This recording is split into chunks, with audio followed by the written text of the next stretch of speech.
buenas tardes. Para mí es un placer compartir con ustedes. He estado mirando ahí en detalle los participantes, los asistentes a esta reunión. Veo que la mayoría son personas cualificadas, por lo general del sistema de la educación superior, de varias universidades, de Bogotá, fuera de Bogotá. Me parece muy interesante poder compartir con ustedes este espacio de reflexión y les agradezco infinitamente que se tomen su tiempo para escucharme a mí unos momentos y digamos que poder compartir unas ideas. Lo otro es que pues quiero hacerle un reconocimiento a la editorial Legis, una editorial con la que yo llevo trabajando muchos años en diferentes proyectos, entre ellos la virtualización de sus cartillas. Las cartillas Legis, eso es un proyecto que empezamos a trabajar hace bastante tiempo, no es de ahora, de la coyuntura.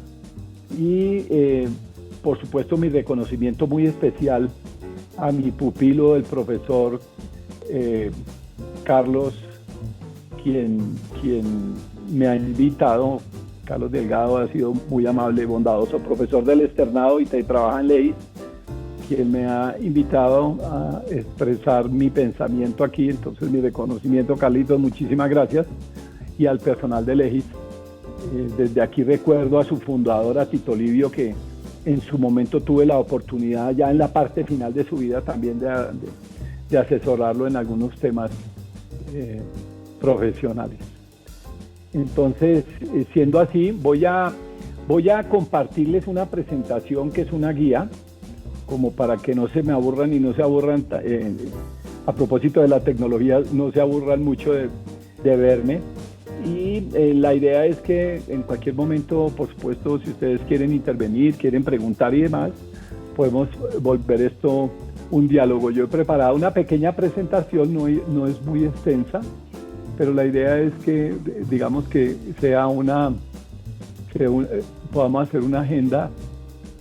Por aquí está la presentación, la tengo en el escritorio, voy a buscarla. Esperemos que el tablillo del computador no me juegue una mala pasada. Bueno, listo, ¿ya la están viendo? Sí, señor, se ve perfecto. Bueno, muchas gracias. Hemos titulado, voy a entrar de una vez en materia porque el tiempo que tenemos es corto, son 45 minutos, en la idea de que si ustedes quieren intervenir, puedan intervenir. Hemos titulado esta charla Virtualidad en la educación, avance o retroceso. Vamos a hacer una reflexión y sobre todo ahora en épocas de momentos difíciles, cuando uno habla de la virtualidad hoy en día, pues necesariamente tiene que hablar de la pandemia, ¿no? Y quiero empezar por decir que lo primero que hizo la pandemia, digamos que el primer beneficio que trajo la pandemia fue el haber puesto sobre la agenda de la nación, estoy hablando de Colombia, pero es global, por supuesto, el tema de la educación y sobre todo el tema de la educación asistida por las tecnologías. Incluso yo me atrevo a decir, yo voy más allá del tema de la educación. Lo que hizo la pandemia fue poner también sobre la agenda, en el primer ítem de la agenda de los gobiernos y de las sociedades de los países, fue el tema de lo social. Si ustedes se ponen a pensar en nuestro medio, el asunto de la pandemia, el asunto de la pandemia puso sobre la agenda de nuestros gobernantes, de nuestros dirigentes, asuntos sociales que estaban rezagados. Asuntos sociales como la salud, asuntos sociales como la discriminación, asuntos sociales como el desempleo, asuntos sociales como el trabajo informal, asuntos sociales incluso como el sistema pensional, asuntos sociales como la migración, como los migrantes. En el caso colombiano, ustedes ya vieron la semana pasada una decisión histórica del gobierno en el sentido de acoger a los migrantes venezolanos, decisión que uno puede o no estar de acuerdo con el gobierno, pero en esta ocasión fue muy acertada y casi que había que hacerlo, sí o sí. Entonces como que se revirtió esa agenda, ¿no? En nuestro medio la agenda, nosotros sabemos, los colombianos sabemos que en primerísimo lugar de la agenda siempre estaba el tema de la guerra, el tema de las guerrillas, el tema de los paramilitares, el tema de las masacres, de los muertos. Nada de eso ha desaparecido, por supuesto. Pero han surgido otros temas que, que, que no estaban en el primer lugar de la agenda. Por ejemplo, el pago o la deuda al personal médico de nuestro país. Era una vergüenza. Nosotros estábamos en el camino del cierre de las clínicas y de los hospitales. Estábamos en ese camino. Y nos cogieron fuera de base, como decimos en el lenguaje popular, en muchas regiones, en muchos municipios, que estábamos en la moda de cerrar cuando debíamos estar en la moda de abrir y aumentar la cobertura, de mejorar los sistemas de salud, de orientar los recursos hacia esos sistemas de salud. Todo el tema de la protección social, entonces digamos que esa agenda se modificó. Lo mismo pasó con la educación,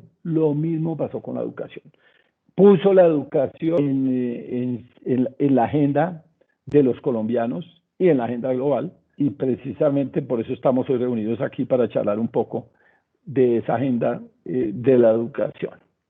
Yo me tomé el trabajo de hacer como una revisión bibliográfica de algunos autores para que ustedes vean que esta problemática de las nuevas tecnologías y la educación, y si se quiere el rezago en el mundo de la educación versus la tecnología, versus la innovación, se viene analizando de tiempo atrás y es una problemática latente. Lo que pasa es que hoy en día se hizo más evidente, por supuesto, gracias, y abro comillas, al COVID. Por ejemplo, autores, hay un libro de Fernando Mírez que se llama La revolución que nadie soñó, o la otra posmodernidad, ¿sí ven? La revolución que nadie soñó, o la otra posmodernidad. Y trae pensamientos como este que dice que navegamos hacia un modo de producción microelectrónico basado en un conjunto tecnológico específico que impone su lógica y sus ritmos al contexto social de donde se originó. El ejemplo es todo el tema del Silicon Valley y sus unidades de producción microelectrónica generado allá en el Silicon, pero que ha afectado la cultura global, incluso en los territorios en los lugares más remotos de todas las regiones en nuestro país, por ejemplo, que organiza y regula relaciones de producción, ¿sí ven? Eso que se hace allá en Silicon Valley, organiza y regula relaciones de producción, de trabajo, pautas de consumo e incluso el estilo cultural predominante en la vida, ¿sí? Eso que en ese modelo de producción microeconómica, basado en las tecnologías, hoy en día nos afecta a todos. Por ejemplo, el celular. Hoy en día, Colombia es un país donde todo el mundo tiene celular, todo el mundo. Es increíble. Nosotros somos, creo que fuimos los primeros países de América Latina en estar mayormente conectados a través de los celulares. Y eso es producto de una innovación tecnológica que nos ha generado desde el punto de vista educativo, desde el punto de vista personal, desde el punto de vista social y demás. ¿Quién lo creyera? Lo plantea Fernando Mírez. Estos textos están en la parte de azul y en la parte de arriba, es la denominación de los textos por si ustedes quieren profundizar. Recientemente varios de ustedes han oído hablar la obra de Andrés Oppenheimer, el Sálvese quien, y en ese Sálvese quien pueda, Andrés Oppenheimer también nos hace un planteamiento en su obra de que o migramos hacia la innovación o migramos hacia el uso de las nuevas tecnologías. Estamos perdidos. Sálvese quien pueda. Y ese sálvese quien pueda es, o nos vamos al abismo, los países que no le apostamos a la innovación y a las nuevas tecnologías, estamos perdidos. Y por supuesto, la primera reflexión que él nos hace es, no nos debe asustar esa esa innovación, no nos debe asustar esa transformación digital. Todo lo contrario, lo digital y la innovación se hizo, lo digital se hizo para ser más amable y llevadera la vida.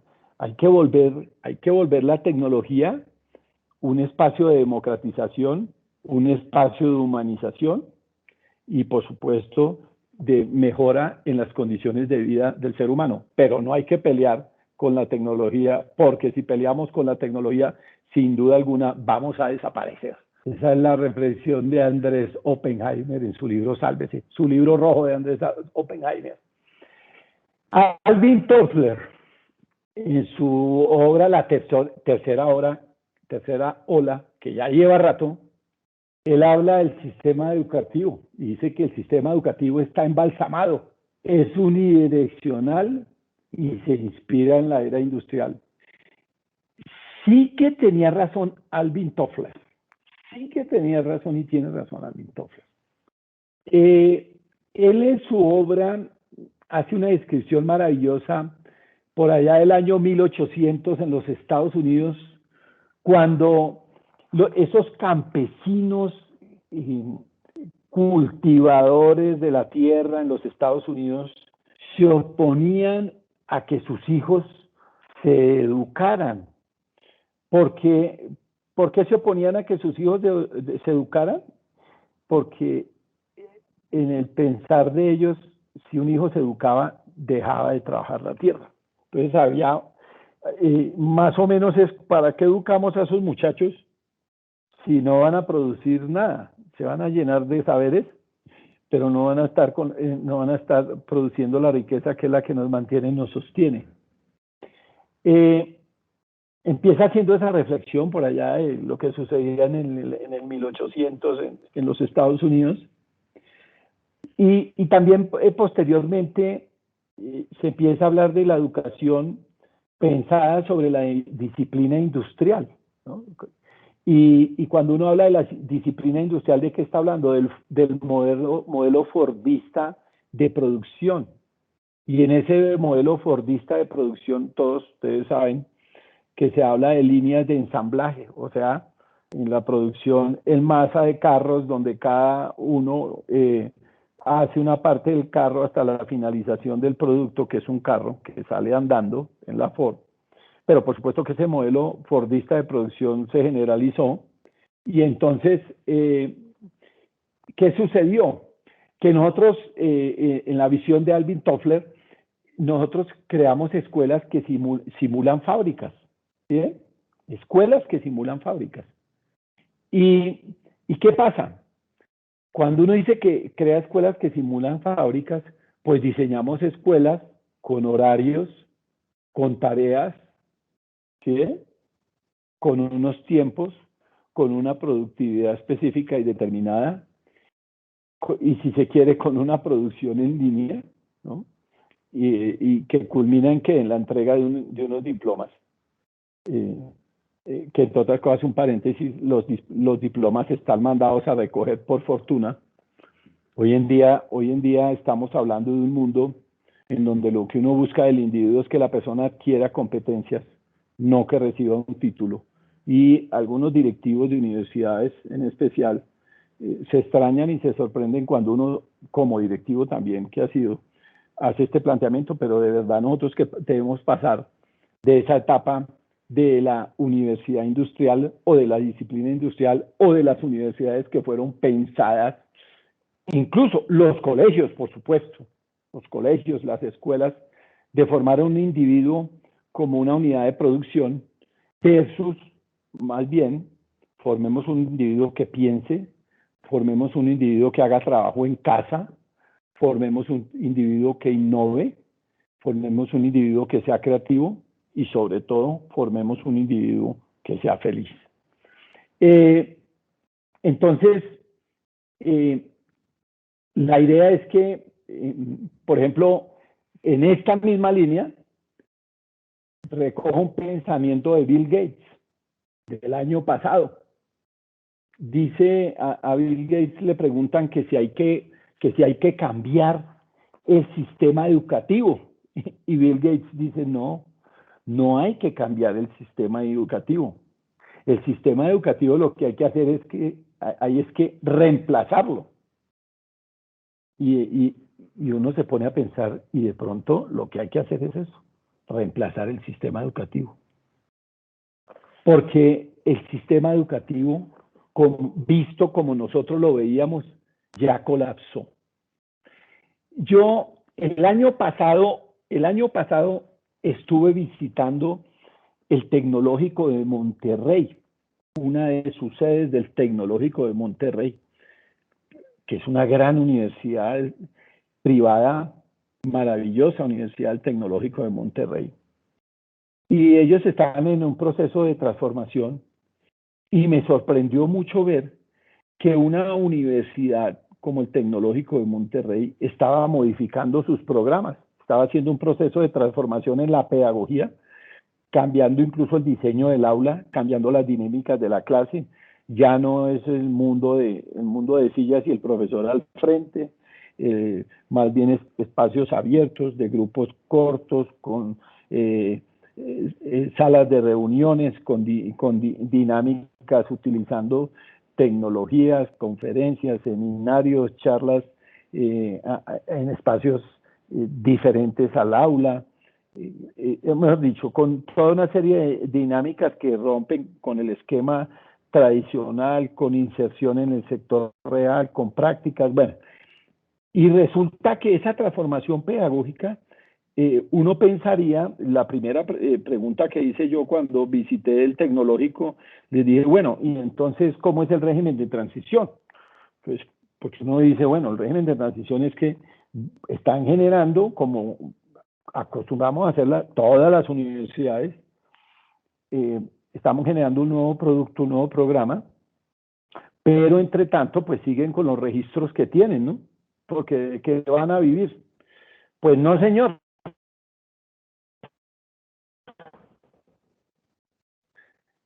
Resulta que el Tecnológico de Monterrey paró, y perdónenme, voy a utilizar una palabra que no es del sistema educativo, pero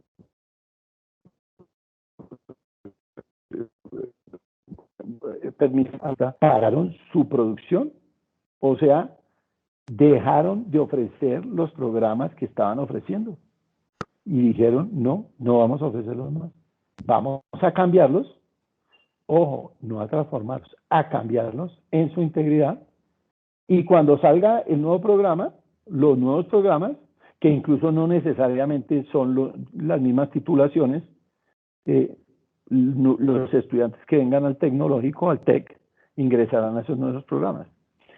Traigo a colación ese ejemplo para decirles que hay universidades serias que ya le están apostando a hacerlo así, porque esa es la idea. Nosotros no podemos seguir formando profesionales en líneas de ensamblaje a la manera de lo que hablaba Alvin Toffler. Francis Fukuyama, también en su obra El fin de la historia y el último hombre, también hace una crítica, dentro de las muchas que hace. El desprecio por las élites es peligrosa, dice él. Toda sociedad necesita élites. Claro, ahora que estamos hablando de los populismos también, ¿no? De algunos regímenes populistas o algunos movimientos populistas, incluso de las grandes naciones, para no citar nombres. Entonces, a los líderes que piensan, a los líderes que se destacan, a los líderes que innovan, ¿no? Entonces, hay corrientes sociales que buscan desacreditar esos liderazgos, desacreditar esas élites, y en el fondo esas élites son necesarias porque en muchas de ellas hay cuadros de gente muy bien preparada, de líderes muy bien preparados, de los que debe echar mano una nación para salir adelante. Entonces el tema no es despreciando élites, sino más bien incluyéndolas, siendo inclusivos de los que están arriba y de los que están abajo y en el medio, para construir modelos educativos pertinentes y necesarios. Andrew McPhee y Erin Bjornflo hablan de la segunda era de las máquinas. Dice, Dice, fíjense que seguimos con la tónica de la revolución industrial, de la innovación, del Fordismo, que la revolución de la informática ha dado lugar a una nueva relación entre trabajo, capital, tecnología y educación. Nosotros, desde el mundo de la educación, no podemos desconocer una realidad, y es que estamos en presencia de una segunda era de las máquinas o de una gran revolución, que es la de la informática. Y esa revolución ha avasallado al sistema educativo. Yo desde el sector de la educación lo hablo particularmente pues veo cómo se ha hecho en otros tiempos y no antes que se tiene que poner a tono o a desaparecer. Hoy en día los lenguajes son distintos. Hoy en día no se educa solamente en los claustros. Hoy en día la bolita del saber no la tienen las universidades. La lámpara mágica no la tienen las universidades. La piedra común o comunal no la tienen las universidades. Yo siempre coloco este ejemplo. Cuando yo estaba en mi universidad, yo estudié en la Universidad Externa de Colombia, yo recuerdo que iba mucho a la biblioteca, a veces a estudiar, pero también iba a visitarla porque era un lugar de tranquilidad absoluta. Y siempre encontraba que estaban clasificando libros y clasifique libros. Y con un gran esfuerzo de la universidad, incluso construya edificios. Hoy creo, hace rato no vuelvo a esta universidad, pero creo que tienen un gran edificio con una gran biblioteca. Pero ese gran edificio y esa gran biblioteca, esa que era mi universidad, es pequeño, muy pequeño. Y llevan años invirtiendo en construir una biblioteca. Esa biblioteca no se compara con otras que ya existían antes o con otras posteriores que tuvieron más recursos o con la misma biblioteca Luis Ángel Arango acá en Colombia, que es de las más consultadas en el mundo, y sin embargo siguen siendo pequeñas y nunca va a alcanzar. Pero a esas bibliotecas, ¿quiénes podían acceder o quiénes podíamos acceder? Pues un pequeño grupo de población que éramos los estudiantes del externado, y en esa época yo creo que seríamos por ahí 5.000 o 6.000 a lo sumo. Y resulta que la universidad es una fundación de utilidad común de todos los colombianos, pero solo unos pocos podíamos acceder y por ahí de vez en cuando uno que otro convenio, y los libros esos se guardaban con una gran joya. Entonces esa es una visión medieval de las universidades. Ese es un ejemplo del todo en la universidad. Es un pequeño ejemplo de lo que es la universidad, de lo que era y va a dejar de ser. Pues resulta que hoy en día, por vía de las nuevas tecnologías, ¿cierto? Lo que habla Eric y Andrew, pues por vía de las nuevas tecnologías todo eso se avasalló y eso sobrepasó cualquier dimensión. Después terminé yo en una universidad muy joven, incluso en su momento se miraba ahí por ahí de reojo, como una universidad pequeña, no tan antigua ni tanta tradición, y algún día nos enfrentamos al dilema de construir una biblioteca, o qué hacíamos, y yo les dije, bueno, si vamos a hacer una biblioteca a la manera de lo que hacíamos antes cuando yo estaba en la universidad, en mis primeros años, pues vamos a durar bastante rato construyéndola para medio acercándonos a esas universidades de nuestro medio, que serán las internacionales, y hoy en día la competencia internacional. Vámonos por las bases de datos. Y resulta que le apostamos a las bases de datos, no tuvimos que construir grandes edificaciones, innovamos tecnológicamente, y hoy en día nosotros en esa institución tenemos la Biblioteca del Congreso de la República de los Estados Unidos, la de Harvard, la de Salamanca, la de Bolonia, la de Turín, el tecnológico, bueno, las bibliotecas que quedan. Tenemos acceso a esas bases de datos en cuestión de unos pocos meses, casi que días. Eso es el mundo de hoy. Y la universidad no puede ser ajena a eso, y la educación no puede ser ajena a eso, y los colegios tampoco, por supuesto. Klaus Schwab, la cuarta revolución industrial. ¿Sí? Todos vamos en la misma línea.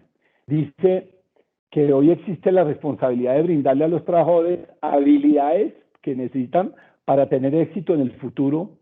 ¿Pero en cuál futuro? En un futuro mundo laboral, y es mejorando los sistemas educativos. O sea, nosotros no podemos seguir formando, como decía Alvin Toffler, ¿cierto?, en líneas de ensamblaje.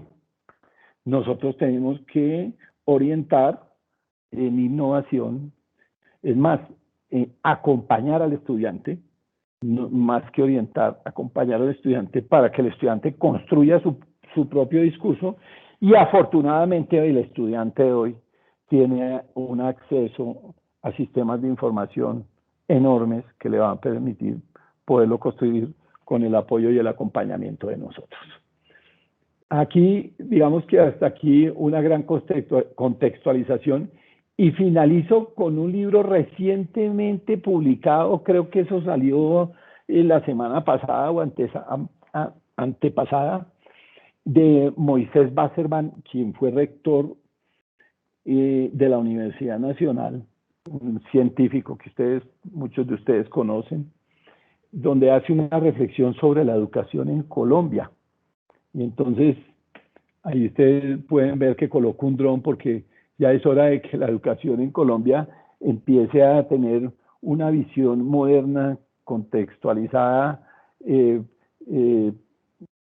más allá de su visión medieval, encerrada.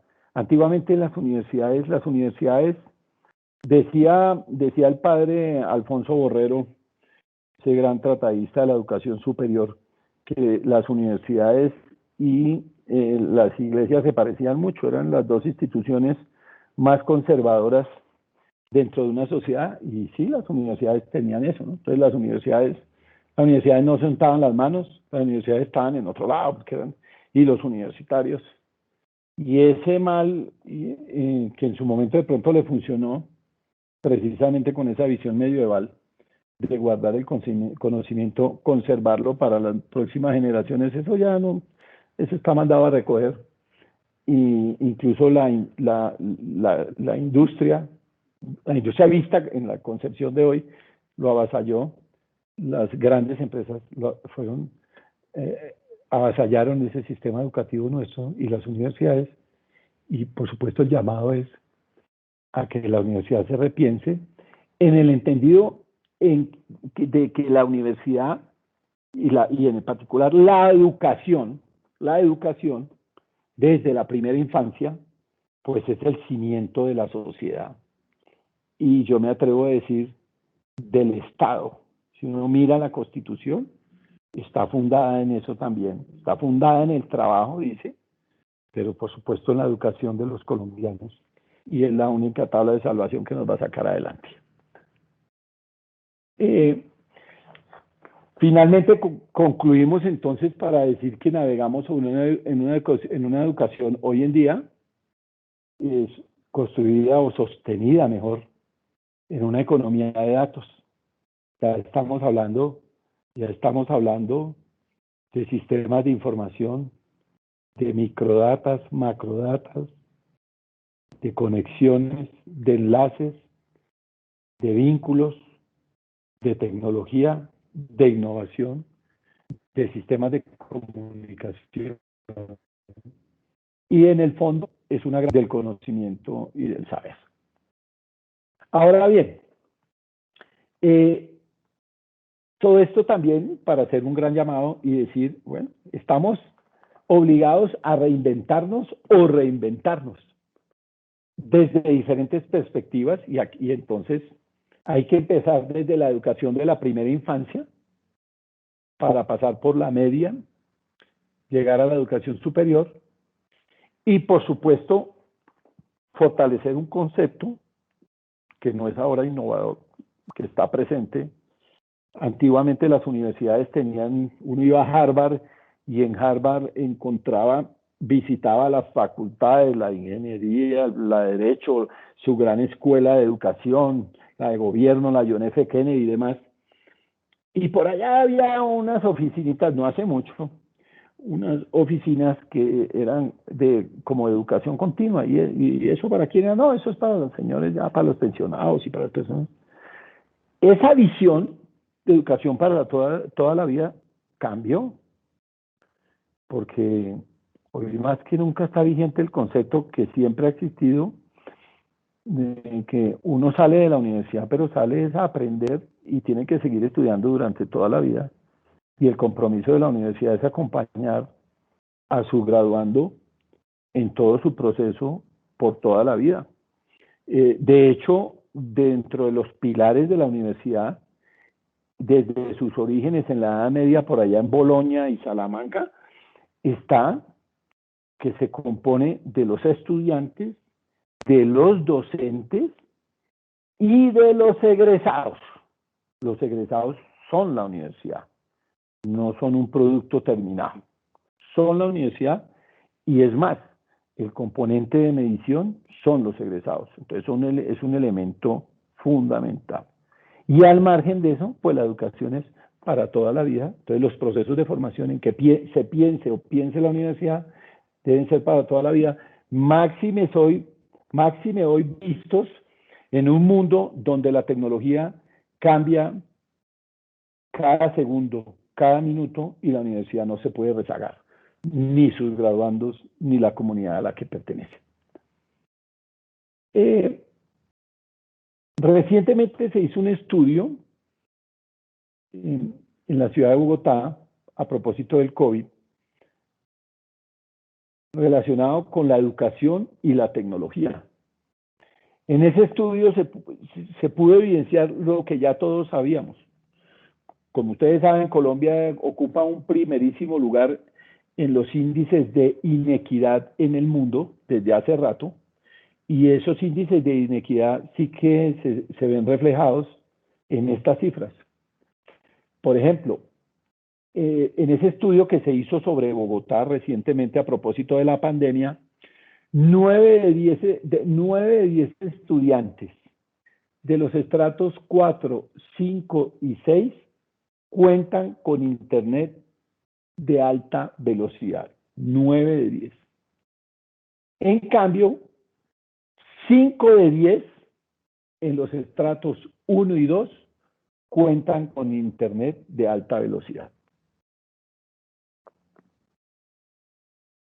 Si uno contrasta, por ejemplo, estas cifras con algo que ya todos sabemos, en los exámenes de admisión o los criterios de admisión en las universidades públicas más prestigiosas, por ejemplo, la Universidad Nacional, a la hora de competir, seguramente, por ejemplo, en los programas como medicina, que son tan demandados, seguramente un estudiante de estrato 1 y 2 no va a tener las mismas posibilidades que uno que viene de un colegio de los estratos 4, 5 y 6, y la evidencia nos dice que por lo general acceden a esas universidades más los primeros que los segundos. Otra cifra, 77,8 de los niños que han dejado de estudiar por este cierre del COVID son de los estratos 1 y 2. Esto quiere decir que los más impactados en esta coyuntura que han dejado de estudiar han sido los niños de los estratos más bajos. Seguimos con una condición que agrava estas cifras de inequidad. ¿Qué pasa con los dispositivos tecnológicos? Porque en el punto 3 estamos hablando de la conectividad, ¿no? Incluso podemos decir que de la última milla también, ¿no? El acceso a las redes. En el punto 4 hablamos de las herramientas tecnológicas, de los aparatos, el hardware, y ahí estamos diciendo que sucede lo mismo. O sea, esos dispositivos tecnológicos, ese computador e incluso el celular, el 77,8 de los niños no tienen esa posibilidad de acceder a ellos.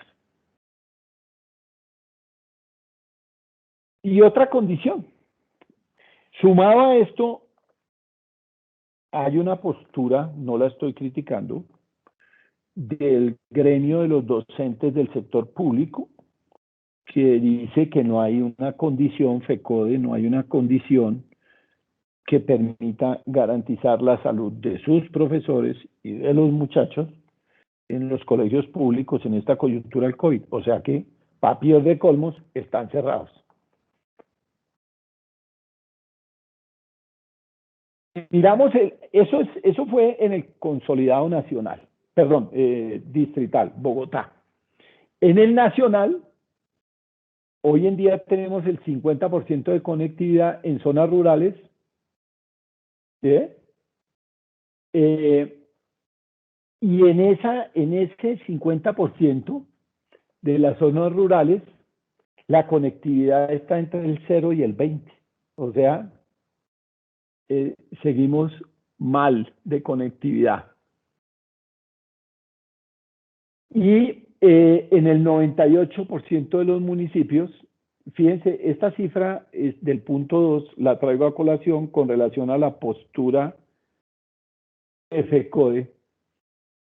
Se ha identificado que en el 98% de los municipios el porcentaje del COVID es mínimo, pues en comparación a la media. Y por eso hay algunos que piensan que esa estrategia de cierre total de colegios debía ser ponderada, porque hay municipios donde no ha llegado el COVID o donde digamos que su tasa de infectación es bajita. En esos municipios eventualmente se podrían abrir las clases. O sea, esa medida no debería ser una medida tajante, debería ser una medida escalonada de acuerdo a la condición especial de cada municipio. Ya se habla de una deserción del 2.2% en todo el país. Deserción. Y en los jardines una deserción del 20%, o sea, mentiras, deserción no, 20% de los jardines están cerrados y la deserción preescolar es mayor al 10%. Y por supuesto ya recientemente salió la semana pasada, ya el ministerio empezó a hablar, ya nosotros lo habíamos anunciado, en los medios incluso, recién empezó la pandemia, una reducción de la matrícula en un 30%, ¿sí? En la educación superior. O sea que el efecto viene desde la infancia, pasando por la edad media y hasta la educación superior. La educación media hasta la educación superior. Ahora bien, hay otros componentes que se han evidenciado en esta coyuntura, como el tema de la violencia doméstica. Por supuesto, ya uno tenía conocimiento de cifras relacionadas con la violencia doméstica, particularmente en los días donde se supone que todos estamos felices. En Colombia, cuando más hay violencia es en el Día de la Madre, cuando más hay violencia es en las celebraciones, cuando más hay violencia es cuando la familia está reunida, irónicamente, y por supuesto, cuando más hay violencia es cuando todo el núcleo familiar está confinado en una casa y por supuesto se da esta situación de violencia doméstica y el tema del maltrato a la mujer y los embarazos prematuros. O sea que esta situación de aislamiento que afecta a la educación, por supuesto que tiene un efecto colateral devastador, que hace que, en primer lugar, que se dé una interrupción del aprendizaje, lo cual tiene unos efectos demoledores, porque ya vimos con cifras que Colombia es un país que está rezagado en el concierto internacional. Incluso en nuestro medio latinoamericano hay países que tienen niveles de formación mucho más altos que el mismo Chile. Y les voy a dar una cifra sorprendente. Oigan esto que les voy a decir. Nosotros con frecuencia escuchamos y nos quejamos de la migración venezolana. Esa migración venezolana debe estar por el orden de los 2,5 millones de ciudadanos venezolanos. Y les quiero decir que esa migración venezolana es muchísimo más positiva que negativa. Ojo, muchísimo más positiva que negativa. Por diversos aspectos. Primero, Colombia es un país que se envejeció. Colombia es un país, Latinoamérica era se denominaba hace 20 años más o menos el continente joven. Ya Latinoamérica no es el continente joven. 30 años. Ya nosotros no tenemos un continente de gente joven. La gente nuestra, en el caso colombiano, por vía de la violencia, por vía de los que emigran, colombianos emigran en grandes cantidades, dejó de tener mucha gente joven. Y es una población que sistemáticamente se está envejeciendo. Y eso tiene unos efectos devastadores sobre la producción nacional, porque no hay mano de obra, porque no hay gente calificada, porque no hay gente en los campos, porque no hay gente educada. Y eso hace que no exista fórmulas de financiación al sistema de seguridad social, porque los sistemas de seguridad social se financian con los aportes de la población económicamente activa. Pero si nosotros decimos que la mayoría de la población tiende a ser vieja o a envejecerse, o sea, a pensionarse, ¿quién va a financiar ese sistema de protección social y el mismo Estado? Pues, mis queridos amigos, la fórmula mágica, que ya lo han probado otros países, como sucedió en España en su momento, que empezó a aprobar migrantes latinoamericanos, en especial ecuatorianos y colombianos, con eso ellos lograron financiar o refinanciar su sistema educativo, perdón, su sistema de seguridad social. Y ojo, y hablé del educativo, ¿por qué razón? Porque los que han viajado a Europa, los invito a que se detengan algún día y visiten esas hermosas universidades españolas. Todas son unas grandes instalaciones, pero todas tienen una constante. Esas universidades son vacías. Esas universidades españolas no tienen gente. Por eso esa mirada de la Universidad Española hacia América Latina, con convenios, con productos, con educación virtual y demás, porque esas universidades no tienen estudiantes. ¿Producto de qué? Del fenómeno que le estoy identificando, sumado a el tema de las nuevas tecnologías, en donde la gente, pues, las más de las veces prefiere dedicarse a otras cosas y menos a estudiar una carrera que tiene una tasa de retorno relativa o muy larga. ¿Qué pasó con la migración venezolana? Volviendo al tema, pues en la migración venezolana ya hay un estudio que nos dice, mis queridos amigos, que el promedio de formación educativo del ciudadano venezolano versus su par colombiano es más alto. Ojo, es más alto. Y claro,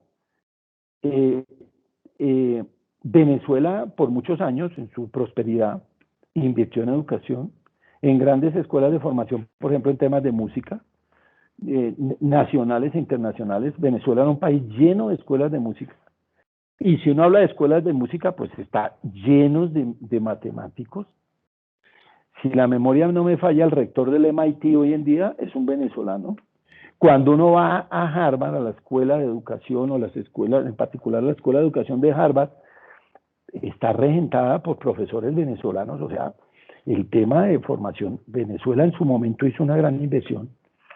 Y en investigación, si uno miraba el presupuesto de Venezuela, antes de la revolución, por supuesto, de la supuesta revolución, era altísimo en materia de investigación. Entonces, ellos tienen una masa de población con unos niveles de formación más altos que los nuestros, comparados en el estrato correspondiente. Entonces, el famoso cuento de que esa migración no sirve, vayamos pensando que, irónicamente, es una tabla de salvación para nuestros gobernantes y, por supuesto, para los colombianos. Otro fenómeno identificado, claro, la falta de alimentación escolar en esta coyuntura en los colegios. Todos sabemos que los colegios públicos inteligentemente se ha canalizado, porque otro de los grandes problemas del proceso de formación de nuestros jóvenes en su edad inicial, en su juventud, es la desnutrición, y la mejor forma de canalizarlo es a través de los colegios. Bueno, también es un llamado a los maestros y al gremio de decirles, venga, ¿y dónde está su apuesta por garantizar esa alimentación en la edad temprana de los jóvenes en esta coyuntura de no ir a los colegios? Los sindicatos también tienen una responsabilidad social. La responsabilidad social no es solamente de las empresas, la responsabilidad social también es sindical. Existe la responsabilidad social sindical. Entonces, en esas consideraciones, pues también habría que pensar qué está pasando con el tema de la falta de alimentación escolar. Lo otro es, fíjense que va a haber un punto que es una fortaleza, pero también es una debilidad. Comúnmente las familias le dejan, uno de papá le dejan el proceso de formación a su hijo, ¿no? Entonces los padres mandan el hijo al colegio y el responsable del proceso de formación. Es más, es muy común en nuestro medio que los padres no vayan ni siquiera a la sesión solemne ni al colegio.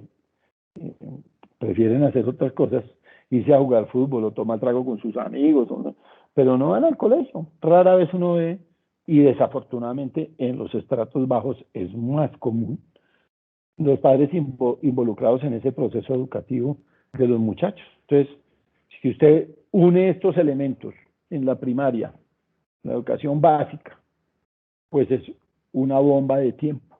El tema de la violencia, el tema de la interrupción del aprendizaje, el tema de la falta de alimentación escolar y por supuesto, el tema de familias sin una preparación para enseñarle a sus hijos en los estratos, pues en todos, pero en particular en los estratos bajos se hace más evidente. El componente que acabamos de comprobar y evidenciar, y es el de la desigualdad en el acceso a las clases digitales. Por supuesto.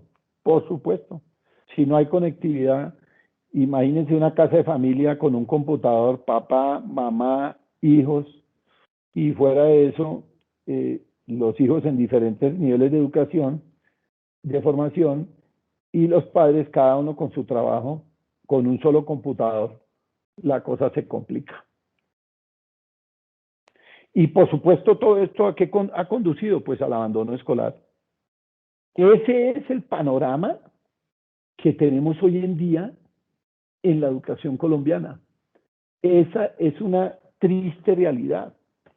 Es un fenómeno que tenemos que identificar, afrontar y trabajar, en donde los sindicatos, el gobierno, la empresa y la sociedad en general ha de involucrarse para buscar fórmulas que nos saquen adelante de esta coyuntura y lo que se debe venir. Y por supuesto, dentro de las ventajas de esta coyuntura, porque siempre hay que buscarle ventajas, las vamos a ver adelante, está el involucramiento de la familia con mayor énfasis en el proceso de formación del estudiante, como un hecho histórico y sin precedentes. Ahora bien, vamos a hacer un cambio de tercio. Y vamos a ver esa evolución educativa en el tiempo.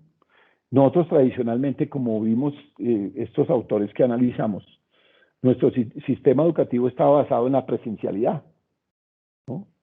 Acudir a los colegios, sus instalaciones, por lo general muy bonitas, incluso las mismas alcaldías de los municipios, en especial de las grandes ciudades, han hecho un gran esfuerzo en construir unas excelentes instalaciones. Pero digamos que esa es una fase inicial. Luego, en otros tiempos se habló de la educación a distancia. Por allá en la época del gobierno del presidente Belisario Betancur, uno de los eslogans de su gobierno fue la implementación de esos programas a distancia, traído recogiendo un modelo particularmente español, en donde la persona tiene unas cartillas y unos manuales y va estudiando sobre la base de esos manuales y esas cartillas, y tiene algunas reuniones presenciales, en particular los fines de semana, para interactuar y demás. Pero básicamente esa es la educación a distancia. Incluso en su momento también asistida por lo que en esa época era la tecnología, que era la televisión y la radio.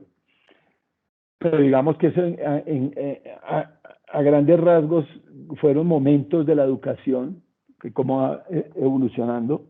Luego viene la educación virtual, que eso sí es de nuestro tiempo y más reciente, aunque es menos reciente, aunque es más antigua de lo que nosotros pensamos y menos reciente de lo que estamos pensando.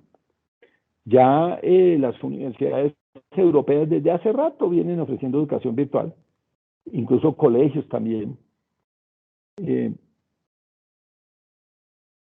Para citar un ejemplo, el MIT tiene muchos programas virtualizados, cursos libres virtualizados.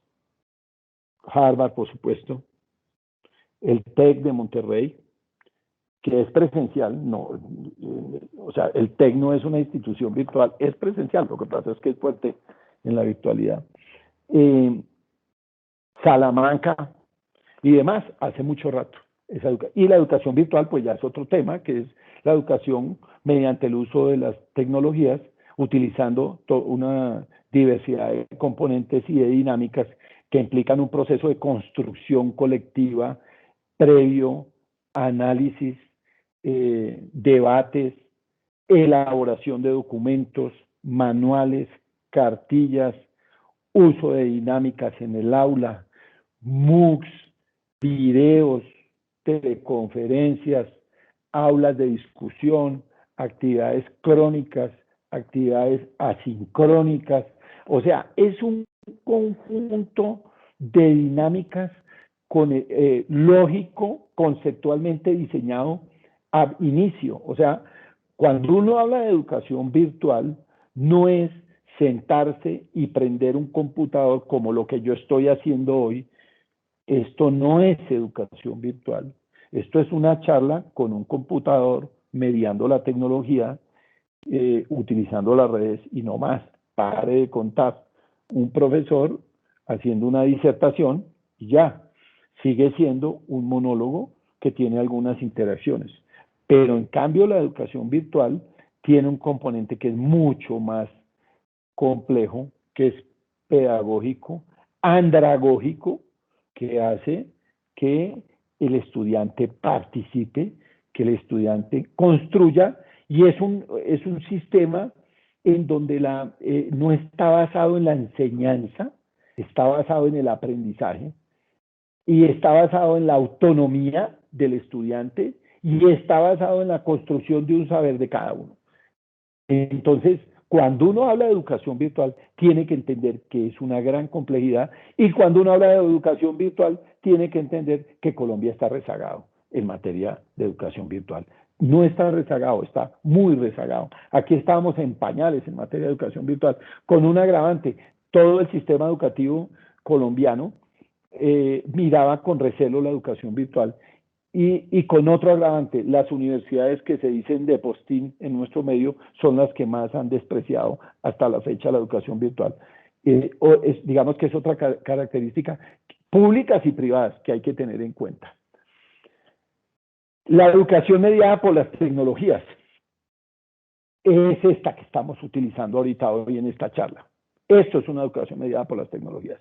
Que a propósito del comentario del numeral anterior, tercero, precisamente una intervención mía, digamos que controvirtiendo un planteamiento que hace un profesor de derecho, un profesor italiano que hace en un portal que tiene la Universidad Externa de Colombia, que se llama El Radical. Ese profesor hace una disertación desconociendo la educación virtual y diciendo que nunca la educación virtual será igual que la presencial, que hace falta que el profesor mire de frente al estudiante y que el profesor llame lista y que tenga una dinámica y lo toque y tenga un contacto y tal. O sea, añorando esa educación por la que nosotros estudiamos. Y a mí me correspondió, digamos que hacer una ponencia diferente en términos de decirle, no, venga, más bien porque no pensamos en un modelo de educación que más bien partiendo de la base de esas grandes capacidades de nuestros docentes, hagamos uso de las buenas tecnologías y eso nos va a servir más bien para mejorar la cátedra tradicional, porque nosotros no podemos seguir con el modelo tradicional. Incluso pensemos en un blended, y que también no tiene considerado la virtualidad, por supuesto, y tiene dinámicas y demás, pero desconocer uno esa realidad es ir en contravía del mundo de hoy. Ahí es que dinamizar y no hay que pelear con la tecnología, ¿cierto? Ahí es que utilizarla, saberla manejar, dominarla y no que la tecnología nos domine o nos avasalle a nosotros. Y ese es hacia dónde ir el sistema educativo. El sistema educativo tiene que tender puentes, tiene que establecer diálogos y nosotros no podemos seguir en Colombia pensando en si qué fue primero, si el huevo o la gallina, si usamos o no usamos mediación tecnológica. No, mientras nosotros estamos pensando en eso, ya hoy, hace rato, existen las universidades empresariales y las mismas empresas han tenido que crear instituciones educativas para la educación, para la formación de sus cuadros, porque la universidad se rezagó. Entonces la universidad llegar al educativo, el sistema productivo, al sistema de gobierno, a todos los sectores, al sector real, y establecer unos diálogos para construir un discurso, para construir una semiótica que haga que la postura del docente no sea la postura del personaje a la manera de la Edad Media, porque la universidad sigue siendo medieval, el profesor allá y el estudiante. No, es un profesor de la mano de sus estudiantes, acompañándolos en el proceso de construcción de su discurso, que es el discurso del estudiante, no el del profesor, y a su vez con una mediación tecnológica, lógica y profunda. Estos son los componentes tanto de la educación virtual y la presencial, pero no los voy a describir, eso se los dejo a ustedes en la presentación. Ahora bien, vamos llegando a las conclusiones para respetar el tiempo. Yo le pido a mi amiga de Legis que me cuente cómo estamos de tiempo. Sí, señor, no hay ningún inconveniente. ¿Cuánto nos queda para los 45 minutos?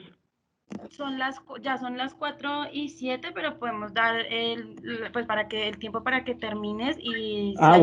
Bueno, listo. Como siempre me pasé. Yo pensé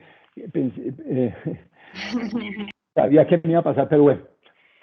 En conclusión, hay que empezar, ojo, hablé de la infancia, de la crisis de la infancia, hablé de la educación superior y por supuesto el bachillerato, pero en particular hay que hacer una reflexión y es que ese bachillerato clásico que nosotros concebimos debe ser revisado. No necesariamente porque el bachillerato clásico sigue siendo el mismo monólogo, sigue siendo el mismo profesor, sigue siendo el mismo control, sigue siendo la misma llamada lista, siguen siendo los mismos contenidos, no hay una dinamización. Estamos generando ciudadanos de producción en masa, ¿no? Sacando bachilleres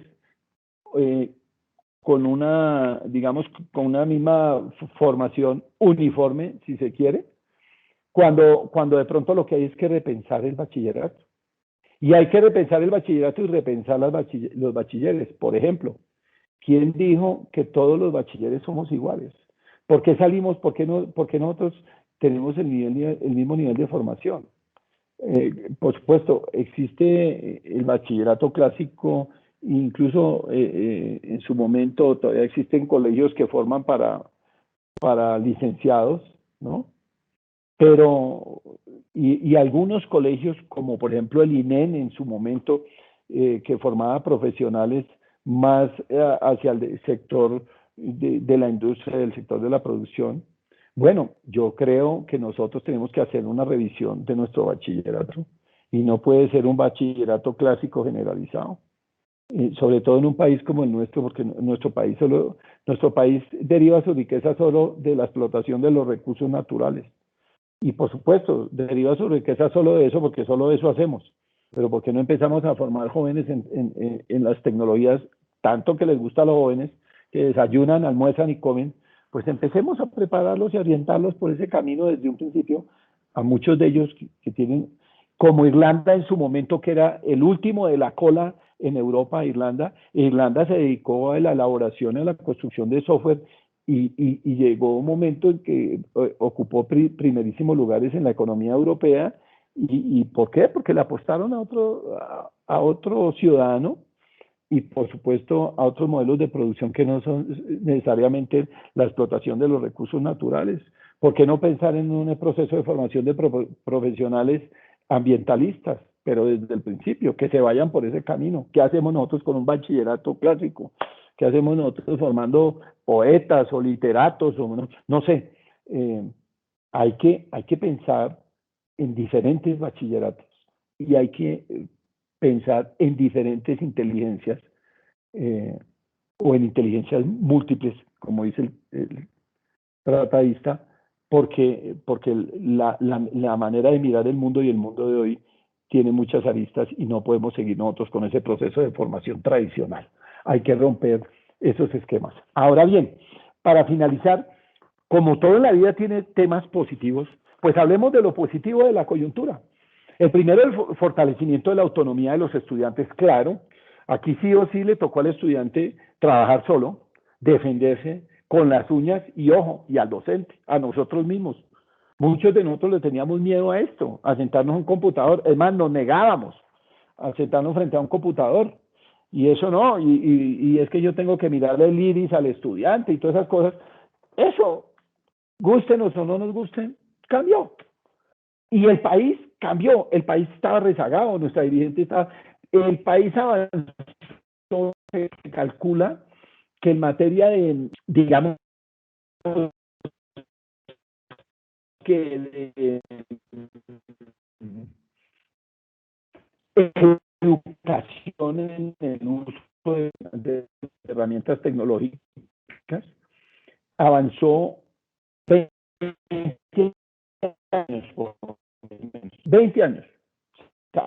Un gran avance, muy positivo. Llega a la casa, porque había conectividad, la más de las veces llega al municipio, y por eso ustedes llegan a los pueblos, y en cada plaza le dicen, venga, usted puede conectarse aquí al internet, como la gran cosa, pero tiene que estar en la plaza principal del pueblo todo el día, porque es el único lugar donde llega la conectividad. Bueno, hoy en día, ya por las necesidades de la gente, pues ya toca ir pensando en que esa conectividad que ya llegó al municipio se empiece a las casas de los colchones, claro que sí. Ya no es solamente en las casas, en todos los espacios, digamos, que se ha nativizado eso. Lo otro es la participación de la familia en el proceso educativo, por supuesto.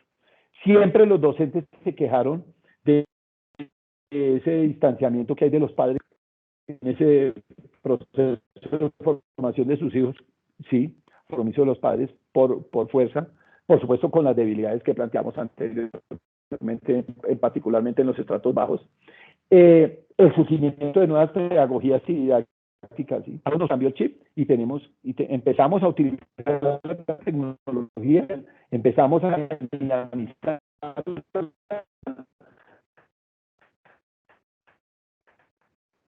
para hacerla más amable, la masificación, que se puede conectar, que puede dialogar, que puede mirar qué está pasando en el mundo, que puede buscar fuentes de información que están ahí, siempre han estado, pero no lo han sabido utilizar.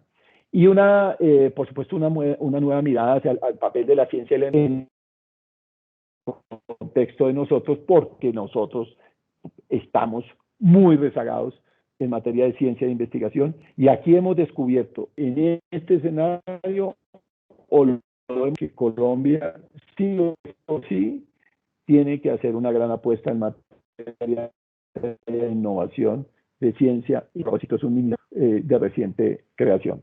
Ya para culminar, pues una reflexión, digamos que el tejido educativo se está esto como consecuencia de todos estos impactos globales, donde sin duda alguna las nuevas tecnologías juegan un papel clave, ¿cierto? Como dinamizadores de todo este cambio. Las nuevas tecnologías nos han cambiado los diálogos en familia, todo lo ha cambiado.